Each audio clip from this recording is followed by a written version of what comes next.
राम राम। आप सभी के अंदर विराजमान मेरे परम पिता परमात्मा को मेरा कोटि कोटि नमन। हमारा सतगुरु सुखराम जी महाराज के ग्रंथ में आज प्रश्न के अंग की शाखा चल रही है। शाखा मतलब सार, यानी ये जो जितने भी प्रश्न उत्तर हैं उन सब का सार क्या है। आज सतगुरुदेव उसकी ज्ञान चर्चा कर रहे हैं। सतगुरुदेव कहते हैं कि इस सृष्टि में अनंत ही ज्ञान है और अनंत ही ज्ञानी है और अनंत ही ज्ञानी उस ज्ञान को बोलने वाले हैं। जबकि इस सृष्टि में जितना भी ज्ञान है उस ज्ञान को देने वाले ब्रह्मा जी हैं और इस सृष्टि का पालन करने वाले भगवान विष्णु हैं और संहार करने वाले भगवान शिव हैं और शक्ति को प्रकृति कहा गया है। तो इस सृष्टि का पालन पोषण सब कुछ ब्रह्मा जी ही करते हैं और इस सृष्टि को ज्ञान भी ब्रह्मा जी ने ही दिया है। इसीलिए ब्रह्मा जी को पिता भी कहा गया है, गुरु भी कहा गया है। अब संसार में कुछ ज्ञानी ऐसे हैं जो ब्रह्मा जी की इसी बनाई हुई मर्यादा का खंडन करते रहते हैं। कोई कहता है कि ब्रह्म भक्ति कर रहे हैं तो तीर्थ जप यज्ञ हवन करने की क्या जरूरत है। तो कोई देवताओं को ही मानने से इनकार कर देता है, तो कोई पितरों को मानने से इनकार कर देता है, तो कोई कहता है कि हम न कोई तीज करते हैं न कोई त्योहार करते हैं, हम सबसे ऊपर हो गए हैं, हम सबसे निर्लेप हो गए हैं, हम सबसे अलग हो गए हैं। तो क्या किसी ने आपका खाता देखा है? क्या चित्रगुप्त द्वारा आपकी लेखनी लिखनी बंद हो गई है? क्या आप सब कर्मों से मुक्त हो गए हैं? इस बात का प्रमाण आकर आपको किसने दिया है? क्या धर्मराज जी का खाता आप देखकर आ गए हो? तीन लोक का ये सुन करता ब्रह्मा विष्णु महेश, जब लग दे दरोगे प्राणी जाए कौन के देश। आज तो पीछे का किया हुआ तुम भुगत रहे हो। तुम्हें सुख के रूप में दुख के रूप में जो भी पीछे तुमने पुण्य किए हैं उस अनुसार तुम्हें सब कुछ मिल रहा है। लेकिन अगर भक्ति पूरी नहीं हुई, अगर तुम परमात्मा में नहीं मिल पाए तो क्या भक्ति, पहली बात तो क्या भक्ति एक ही जन्म में पूरी कर लोगे, या तुमने इतनी भक्ति कर रहे हो कि अब तुम्हें जन्म लेने की कोई जरूरत ही नहीं पड़ेगी। तो जब दूसरा जन्म मिलेगा और वो भी अगर मनुष्य का मिला या कोई भी मिला तो क्या खाओगे? क्योंकि अगर कोई पुण्य करते ही नहीं हो, देव अर्चन करते ही नहीं हो, जो इस सृष्टि के पालन करता है, तुम उनकी मर्यादा में रहते ही नहीं हो, तो क्या आगे के जन्म में तुम्हें कुछ मिलेगा? जब तक इस संसार में देह धर के आओगे तब तक तुम्हें सब कुछ चाहिए और इन देवों के अधीन होकर तो तुम्हें रहना ही पड़ेगा। हाँ, तुम भक्ति कर रहे हो, ब्रह्म भक्ति बहुत अच्छी बात है। तुम माया और ब्रह्म के घेरे से अलग हो रहे हो, तुम्हें इस बात का ज्ञान हो गया है, तो बहुत अच्छी बात है। परमात्मा ने आपके ऊपर कृपा की है। धन्यवाद दीजिए ब्रह्मा जी को कि उन्होंने आपको ये शरीर दिया और आप भक्ति कर पाए। संसार में छोटे से कार्य के लिए भी धन्यवाद दिया जाता है, तो जिन्होंने ये शरीर दिया, क्या आपका फर्ज नहीं बनता कि उन्हें कोटि कोटि धन्यवाद दिया जाए? वो आपसे क्या मांगते हैं? न कोई आपकी पूजा, न कोई अर्चना, न कोई फल या न कोई भोग, कुछ भी नहीं आपसे मांगते हैं।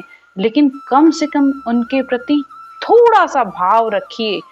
कुछ नहीं कर सकते हो तो भाव और प्रेम ही काफी है उनके लिए। वो आपकी भक्ति आगे बढ़ाने में आपके सहायक बनेंगे। इस बात को आप अच्छे से समझ के चलिए। देव कभी भी आपकी अड़चन नहीं पैदा करते हैं, कभी कोई रुकावट नहीं पैदा करते हैं। क्या कोई माँ बाप चाहता है क्या कि उसका बच्चा आगे ना बढ़े? तो फिर देवों को आपने क्या समझ रखा है? कोई उसे अड़वा कह रहा है, कोई उनको अधीन कह रहा है, कोई कह रहा है हम मानेंगे नहीं। कैसी बातें हैं ये, कैसी मति है? सब अपनी अपनी बुद्धि के अनुसार अपना ही खेल खेलते रहते हो और फिर सोचते हो कि हम परमात्मा में मिल जाएंगे। परमात्मा ने ये शरीर दिया है तो इस शरीर से क्या नहीं तुम कर सकते। इसी शरीर से चाहोगे तो अपने अवगुणों की वजह से अवगति में चले जाओगे और इसी शरीर से तुम ब्रह्म की प्राप्ति कर लोगे, तुम परमात्मा के देश में अपनी जगह बना लोगे। तो इस शरीर का महत्व समझकर सही रास्ते पर चलिए। अब सद्गुरुदेव सारे ज्ञानों का सार बताकर कह रहे हैं, गरीबी को मत ये है सही शकल सो लीन। गरीब यानी नम्रता या शीलता या सहनशीलता, जो कि भक्ति के 8 अंगों में से सबसे बड़ा और सबसे महत्वपूर्ण लक्षण है कि नन्हा बन के, नम्र होके, संसार में सब सुख दुख को सहन करते हुए परमात्मा की भक्ति में रत रहे। लेकिन क्या भक्ति के सिर्फ अंग लक्षण धारण करने से क्या भक्ति मिल जाती है? क्या परमात्मा की प्राप्ति हो जाती है? थोड़ा सा इस बात पर विचार करिए कि भक्ति के 8 लक्षण हैं: शील, साच, संतोष, प्रेम, भाव, नम्रता, वैराग, झरना। ये सब भक्ति के अंग लक्षण हैं। अब किसी के अंदर अंग तो सब आ गए, यानी किसी ने नम्रता, किसी के अंदर दया, किसी के अंदर भाव, किसी के अंदर प्रेम, ये सारे अंग लक्षण आ गए, लेकिन भक्ति नहीं कर रहे हैं। कोई बोलने में इतना मीठा है कि सिर्फ ऐसे मन करता है कि उसको सुनते ही रहो। लेकिन क्या सिर्फ ज्ञान को सुन लेना काफी होता है? क्या उस ज्ञान को धारण नहीं करना चाहिए? बिना ज्ञान धारण किए, बिना भक्ति का भेद मिले कैसे परमात्मा में मिल सकते हो? तो भक्ति अंग लक्षणों सहित ही अच्छी लगती है। मतवालो सुख राम कहे सब सो सम तत चीन। मस्त होकर संसार में रहती है वो आत्मा जो अंग लक्षणों के साथ भक्ति धारण करती है, और फिर वो सबके अंदर उस ब्रह्म को देखता है, सबको समान समझता है। ये ब्रह्म दृष्टि ये तब मिलती है जब ब्रह्मांड में ब्रह्म समाधि लगती है, तब सकल सृष्टि की आत्माएं ब्रह्म के रूप दिखती हैं। न कोई छोटा न कोई बड़ा, किसी में वो अंतर नहीं समझता है। अंग सारा ही साच है, सब ही झूठा होए। अब सद्गुरुदेव कह रहे हैं कि जो ये भक्ति के अंग लक्षण हैं, ये हैं तो सच्चे, और फिर दूसरी बात में ये कह रहे हैं कि वो झूठे हैं। क्यों?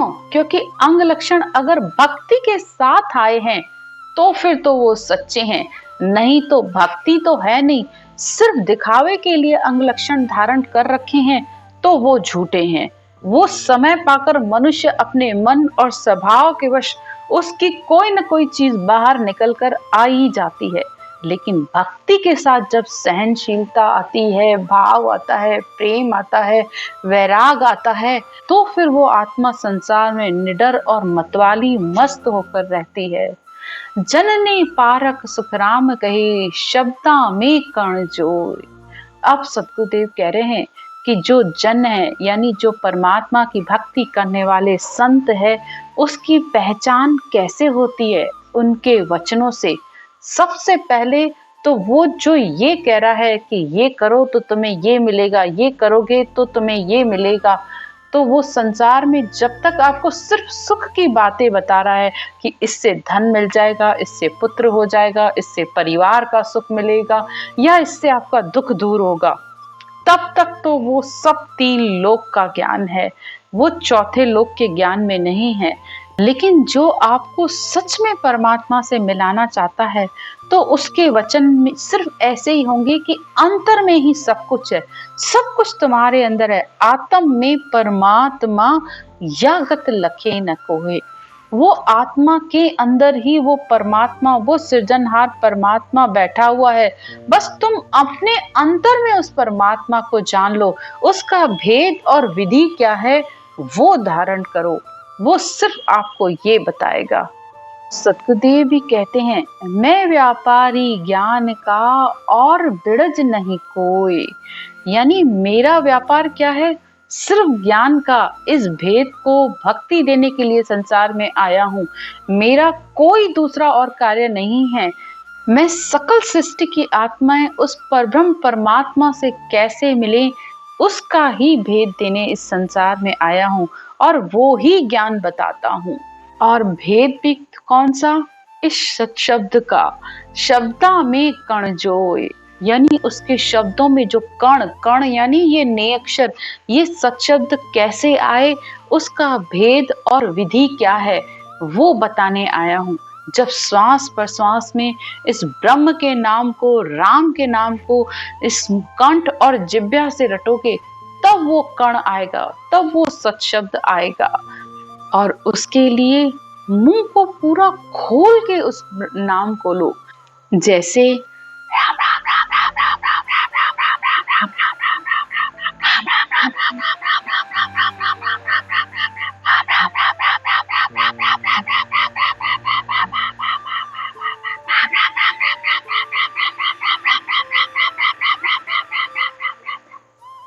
इस तरीके से पूरा मुंह खोल के करोगे तो पूरा शरीर आपका हिल जाएगा, पूरे शरीर में कंपन हो जाता है जब ये शब्द आता है।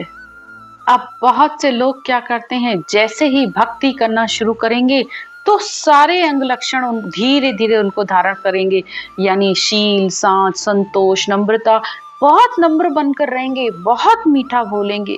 लेकिन सद्गुरुदेव कहते हैं कि जब शब्द है ही नहीं तो उस अंग लक्षण किस काम के। ये तो इसी तरीके से हो गया, बारात तो है लेकिन उस बारात में दूल्हा नहीं, तो वो बारात किस काम की। जिस बारात में दूल्हा नहीं होगा तो स्वागत किसका होगा, शादी किसकी होगी। तो इसी तरीके से अंग लक्षण बारात की तरह हैं। तुमने अंग लक्षण तो बहुत अच्छे अच्छे धारण कर लिए, लेकिन उस शब्द का, उस शब्द धुन की तुम्हें समझ ही नहीं आई, और उसके बिना तुम परमात्मा में नहीं मिल सकते। कैसे मिलोगे, किस तरीके से मिलोगे, कौन तुम्हें मिलाएगा, कौन तुम्हारा वो संबंध जोड़ेगा आत्मा का उस परमात्मा से। थोड़ा विचार करो इस बात पर। आगे कहते हैं, रंग रूप जग स्वाद है, ये इनका सब होए, पांच तत्व सुख राम कहे, ब्रह्मा शिव हर जोए। अब संसार में जितने भी रंग हैं, जितने भी रूप हैं, या संसार में जितने भी स्वाद हैं, वो सब इन्हीं देवों के हैं। यानी कितने अच्छे अच्छे फूल हैं, कितनी इस सृष्टि में सुंदरता भरी हुई है, कितने ही तरीके के रूप हैं, वो सब किसके बनाए हुए? सब कुछ ये पूरी सृष्टि ब्रह्मा जी की बनाई हुई है। फूलों में खुशबू, अन्न में मीठेपन का स्वाद, कितना ये स्वाद है, ये कैसे आता है? ये सब प्रकृति की ही देन है। कुछ रात को खिलते हैं फूल, तो कुछ सुबह सूर्य उदय के साथ खिलते हैं। और जहाँ पांच तत्व इकट्ठे होते हैं तो ये मनुष्य शरीर बन जाता है। पांच तत्व सुख राम कहे, ब्रह्मा शिव हर जोए। जिसे भगवान कृष्ण अष्ट प्रकृति कहते हैं कि तीन गुण और पांच तत्वों के मेल से ये सारी सृष्टि बनी हुई है, और ये मनुष्य भी बना हुआ है। क्योंकि इस संसार को सुचारू रूप से चलाने के लिए ब्रह्मा जी ने वेद बनाए, और उन वेदों का ज्ञान देने के लिए जब वो संसार से जा रहे थे तो उन्होंने ये कार्य खटदर्शनियों को दिया। इस सारे संसार को ज्ञान देने का कार्य ये खटदर्शनी करते हैं। लेकिन कलयुग में ये मर्यादा भंग हो गई। अब खटदर्शनियों का पता ही नहीं चलता है कि सच में क्या वो खट ज्ञान देने वाले खटदर्शनी हैं भी कि नहीं है, क्योंकि तीन युग तक रहत है खटदर्शनी सारा, पर कलयुग में सुख राम कहे, भूले सब विचारा। तो कलयुग में सब भूल चुके हैं कि इन खटदर्शनियों की मर्यादा क्या है, वो कैसे चलते थे, उनका ज्ञान क्या है, पता ही नहीं चलता है। तो गुण मुखते ऊथ पे, आपा पंथ विचार। सबने अपनी अपनी मति के अनुसार अपने अपने पंथों को स्थापित कर लिया। पंथ संप्रदाय बना घना, अपनी डफली अपना राग। सबका अपना अपना ज्ञान है, सब अपनी अपनी मति के अनुसार ज्ञान को कह रहे हैं, बता रहे हैं। सबके अपने अपने संप्रदाय हैं, लेकिन कलयुग में खटदर्शनियों की मर्यादा अब नहीं है। बीजा बहुत भेष ने, खट दर्शन के जोए, मुखते सुन राखे नहीं, यूं पाखंड नर होए। तो जिसको थोड़ा सा भी ज्ञान समझ में आया, जिसने बोलना शुरू कर दिया, वो गुरु बन गया। तो संसार में कलयुग में खटदर्शनियों की मर्यादा रही नहीं है। इसीलिए सबसे ज्यादा पाखंड इस समय फैल रहा है। पता ही नहीं चलता कि कौन सही नहीं है। जो परमात्मा की मर्यादा पर नहीं चलते हैं तो वहां पर सिर्फ पाखंड ही मिलता है। आज की चर्चा यहीं तक। राम राम।